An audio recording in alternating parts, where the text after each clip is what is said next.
Folks, what we just witnessed in New York City's mayoral election on Tuesday isn't just a political upset. No, it's a full-blown ideological invasion.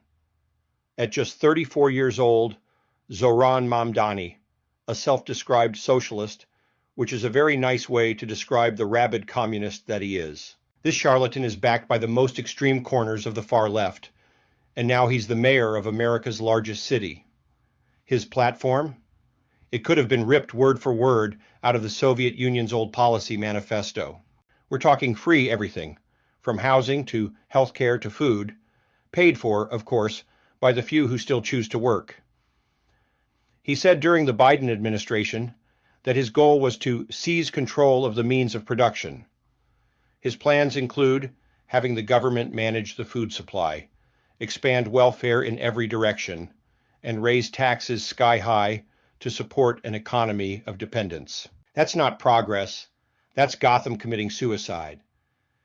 And if that wasn't enough, a Mamdani staffer was caught on camera declaring that New York now belongs to Islam and that it would be coming into every house.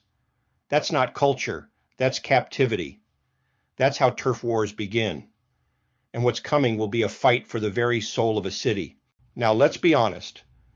This didn't happen by accident. This isn't dumb politics or naive idealism. This is a plan, decades in the making, and it's being executed with cold precision. The collapse of order, the replacement of faith with ideology, the destruction of incentive, and the infiltration of radical networks into government. And what happens next? The productive class flees. The real New Yorkers, the small business owners, the cops, the moms, the churchgoers will pack up and go while they still can. And who moves in? The dependent, the opportunistic, the angry, and the ungrateful. In short, the exact audience this system was built to attract. It's a tragedy, but it's also a warning, because this is what happens when too many people stop fighting for their values in the name of tolerance.